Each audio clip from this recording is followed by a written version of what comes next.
Hello दोस्तों। तो इस वीडियो में हम बात करने वाले हैं अगले क्वेश्चन की।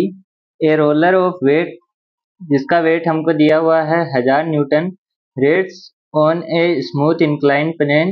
It is kept from rolling down the plane by a string AC. Find the tension in the string and reaction at a point of contact D.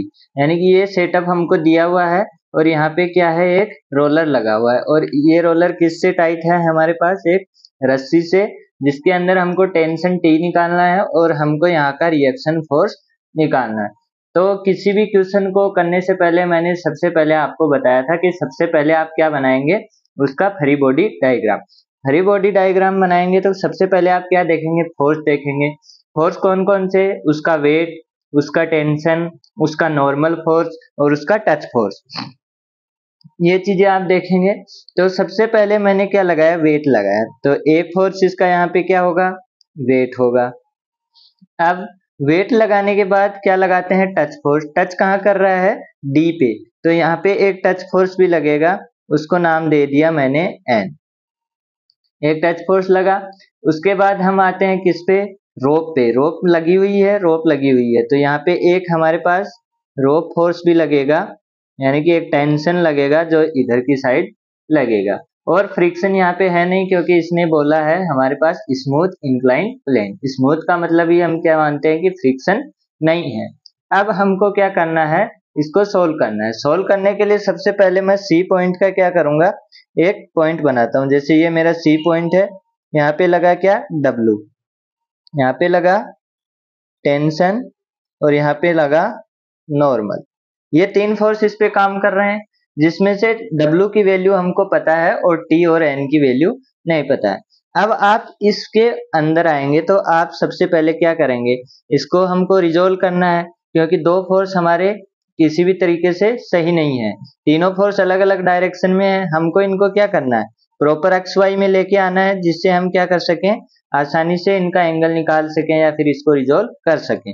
तो मैंने क्या किया, इसी के बराबर अपनी एक्स एक्सिस बना दी, यानी कि इसी के पैरेलल मैंने क्या किया, यहाँ पे एक्स एक्सिस बना दी और यहाँ पे परपेंडिकुलर क्या बना दी, ये वाई वाई। यानी कि यहाँ पे जो हमारा ये एक्स एक्सिस था ऐसे यहाँ पे, उसको मैंने क्या किया, ऊपर की तरफ खिसका दिया और वाई वाई को भी मैंने इधर की तरफ खिसका दिया। यानी अब ये हमारे क्या बन गए, कोऑर्डिनेट बन गए। यहाँ पे 0 बन गया और ये हमारे कोऑर्डिनेट बन गए एक्स और वाई में। इसको एक्स एक्स नाम दे दिया, इसको वाई वाई नाम दे दिया। अब हमने क्या किया, यहाँ पे नॉर्मल फोर्स लग रहा है। नॉर्मल फोर्स हमारा क्या लगेगा, एकदम वाई के इंक्लाइन, यानी कि ये हमारा क्या होगा, नॉर्मल होगा। जैसे मैं अगर यहाँ पे बनाऊं अलग से, तो ये हमारा क्या हो गया, नॉर्मल, यानी कि वाई वाई में हमारा नॉर्मल लग गया। अब यहाँ से क्या समझ में आ रहा है, ये अगर W नीचे आएगा तो ये हमारा कुछ ऐसा लगेगा, ये W हुआ। और ये कितने एंगल पे लगेगा, 45 एंगल पे लगेगा। अब 45 एंगल का कैसे पता लगेगा, अब आप एक बार सोचिए, जब ये यहाँ पे 45 डिग्री का एंगल नहीं होता तो ये ब्लॉक कैसा दिखता, ये 45 का नहीं होता तो ये हमारे पास प्लेन ऐसा दिखता और ब्लॉक ऐसा दिखता। तो हमारे पास ये क्या होता, W ऐसे होता एकदम 90 डिग्री पे।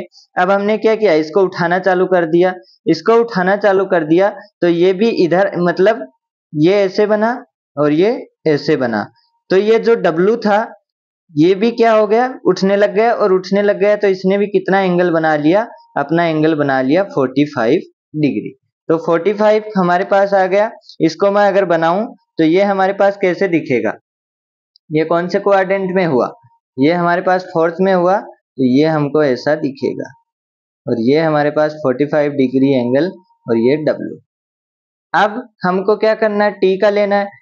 टी, ये वाली लाइन और ये वाली अक्ष हमारी पैरेलल है, तो इधर 15 डिग्री है तो इधर भी 15 डिग्री। कैसे, हमारी दो पैरेलल लाइन होती है, उनको अगर इधर वाला 50 है तो हमारा दोनों एंगल क्या होते हैं, अल्टरनेट एंगल सेम होते हैं। तो इधर वाला 15 है तो इधर वाला 15, तो ये हमारा टी हुआ, ये हमारा 50 डिग्री एंगल। अब सारा काम हो चुका।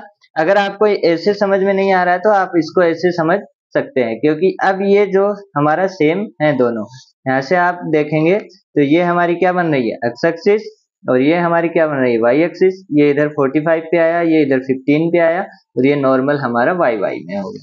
मेन काम क्या था, एक्स एक्सिस को पूरा समझना।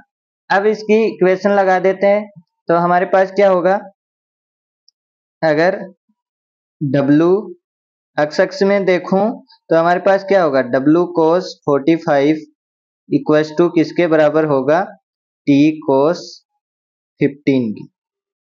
ये दोनों बराबर होंगे और इधर क्या होगा, T sin 15 plus W cos 45 is equals to N। अब W की वैल्यू हमारे पास है 1000, cos 45 is equals to 2 cos 15।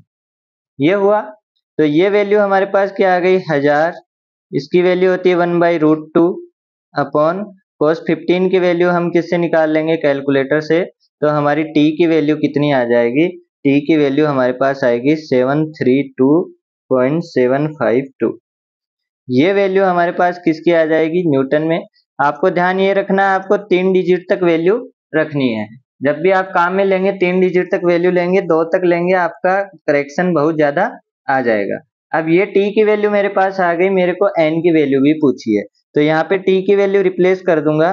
तो यहाँ पे हमारे पास क्या हुआ, 752 इंटू साइन 15 प्लस यहाँ पे cos 1000 cos 45, या फिर इधर है तो हमारा क्या होगा, सॉरी यहाँ पे साइन होगा, साइन 45 तो हमारे पास क्या होगा 1000 साइन 45 और ये किसके बराबर होगा, n के बराबर होगा। ये n के बराबर होगा तो हमारे पास n की वैल्यू कितनी आएगी, 896.756। ये वैल्यू हमारी किसकी होगी, n की वैल्यू होगी। तो करना कुछ नहीं है इतना, अगर ये चीज आ गई अपनी तो ये चीज सिंपल है, एक्स एक्स में लगा दिया, इसका कंपोनेंट क्या होगा एक्स कोस थीटा, इसका होगा टी कोस 15। तो दोनों को क्या होंगी, इक्वल होंगी, तभी हमारा क्या रहेगा, पॉइंट इक्विलिब्रियम पे रहेगा। तो इक्विलिब्रियम पे किया तो W cos 15 हमारा किसके बराबर होगा, T cos 15 के।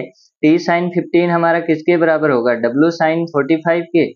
और दोनों को बराबर किया, ये n के बराबर, यहाँ से हमारी t की वैल्यू आई, t की वैल्यू हमने यहाँ पे रखी, हमारे पास t और n की वैल्यू आ गई। अब जो इतना भयानक हमको टेढ़ा मेढ़ा दिख रहा था वो सिंपल था, बस हमको कोऑर्डिनेट थोड़े समझ में आने चाहिए, कंपोनेंट किस तरफ किसका लेना है वो चीज समझ में आनी चाहिए। अगर हम इसको यहाँ पे अगर कोऑर्डिनेट नहीं लेते तो भी हम कर सकते थे। कैसे कर सकते थे, उस टाइम हम क्या कर लेते, W वाले को क्या मान लेते, एक्स एक्स या फिर वाई वाई में मान लेते और बाकी दो का कंपोनेंट ले लेते। हम क्या करेंगे, सिंपल करने के लिए इसको क्या करते हैं, एक फोर्स को इसी के अंदर ले लेते हैं ताकि हमको सभी का एंगल ना निकालना पड़े, हमको कम से कम एंगल में डील करनी पड़े। तो ये था आपका क्वेश्चन, आई होप कि समझ में आया होगा। समझ में आया तो वीडियो को लाइक करें, चैनल को सब्सक्राइब करें। धन्यवाद।